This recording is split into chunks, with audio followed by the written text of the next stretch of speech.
During the third free practice session for the 13th round of the 2024 Formula One Championship, the Hungarian Grand Prix, Scuderia Ferrari had given little encouraging signs regarding expected conformations for the Budapest weekend. The setup chosen by the Prancing Horse was clearly not optimal. The Maranello technicians chose to start by optimizing the slower sections of the Hungaroring, then trying to contain the gap in the fast corners of the second sector. It was the second sector that posed the biggest limitation for the red cars, where the two SF-24 single-seaters lack rear-end stability. In the middle of the corner, the red cars lose rear-end grip, forcing the drivers to make corrections mid-corner. Another issue seems to be handling on the corners at high speeds. The Ferrari often becomes unstable due to a very low ride height in hopes of generating downforce to be effective in high-speed sections. The problem is that the stiffness is not very high and the car becomes unsettled at high speeds. For this reason, the Maranello engineers decided to modify the front and rear anti-roll bars. The aim was to stiffen them by one step to keep the car's underbody as stable as possible. However, this reduced mechanical grip, as confirmed by the performance in the first two corners. On the first attempt in Q3, the Spanish Ferrari driver optimized his performance in the first sector, securing fourth position. Temperatures played an important role once again. Building up the setup around a much hotter track led to a loss of direction during qualifying when the track cooled down. This shifted the car's optimal working point, worsening the level of grip. So did the new floor work? We can't give definitive confirmations since the Hungaroring is not the right track to validate an upgrade. Furthermore, there are not many points where bouncing can occur. The new updated underbody in the kick area was confirmed by Ferrari and used on both cars during the qualifying session. A certain surplus of downforce did arrive, as the red cars achieved a certain balance in the fast sections, although overall, they are slower than Red Bull and McLaren. Since this is not a track where efficiency is crucial, we can't say if it provided any concrete help, because the SF-24 cars were inherently very rear-loaded, with the balance shifted towards the rear end. Ferrari team principal Vasseur argues that overloading the second axle leads to significant aerodynamic bouncing. Therefore, there's a limit to how much the car can be loaded, and, for example, the underbody cannot be lowered too much. This also relates to efficiency, which could be a significant limitation next week at the Spa-Francorchamps circuit in Belgium. Red Bull also had several updates to their car, which overall should help achieve greater stability of the fluid structure enveloping the car. The upgrades were validated, but did not seem to provide an obvious contribution.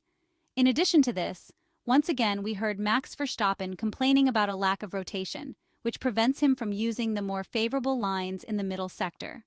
Normally, on this track, the balance is shifted more towards the rear, which weakens the front end.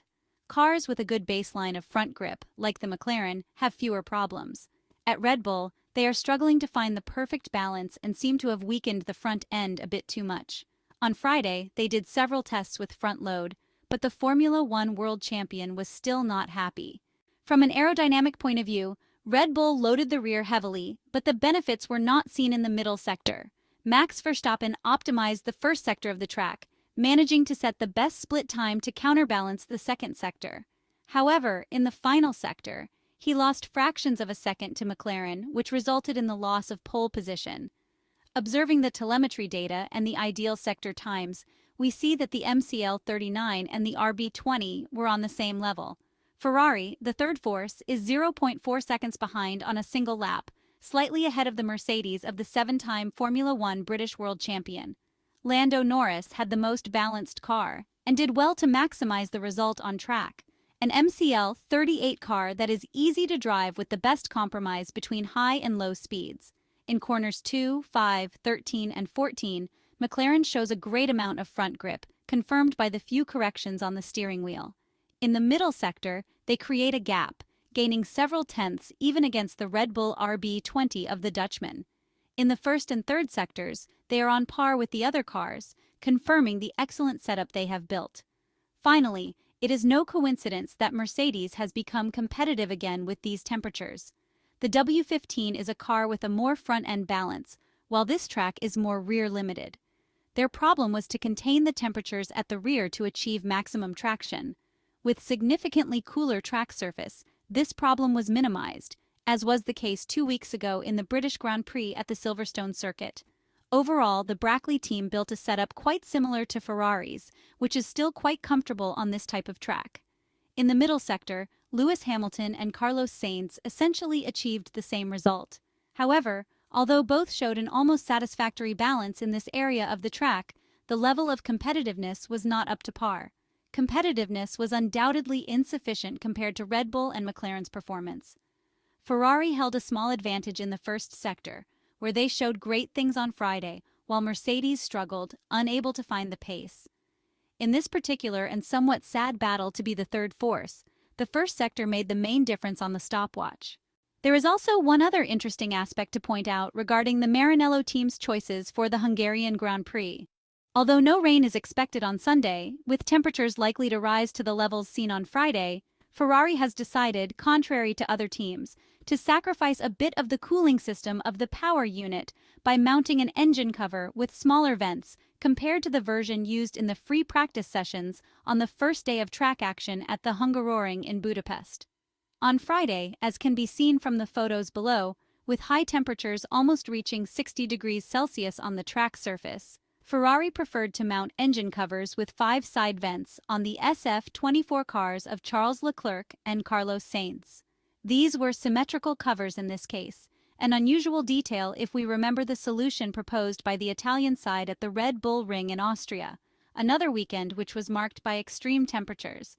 The cover to maximize the extraction of hot air from the power unit was also used during the final free practice session for the Hungarian Grand Prix, but then disappeared during qualifying, making way for the solution, which is also symmetrical, with 3 exit vents on both cars from the Maranello team. This will help the SF-24 to have greater aerodynamic efficiency, generally essential on circuits characterized by long straights and fast corners. Peculiarities that, however, are certainly not found at the Hungaroring circuit. Will Ferrari benefit or be more penalized by this choice? We have some questions for 2 reasons. The first is that other teams like McLaren and Mercedes have chosen very large vents. Red Bull, as always, is a case unto itself. The second is that in some cases Charles Leclerc and Carlos Sainz have already found themselves in the position of having to slow down to manage the temperatures of their car's mechanical parts. The main goal for Ferrari is now to bring home as many points as possible from Sunday's race in Hungary, as aiming for the podium might unfortunately be difficult given the pace of the McLaren duo and Max Verstappen. However, some of the usual rivals, such as Sergio Perez and George Russell, are starting further back, and so we will need to grasp any opportunity that presents itself. An acceptable result will depend on a clean start followed by a perfect execution of strategy, and pit stops will be vital as will tire management, with temperatures for the 70-lap race due to be on the rise again.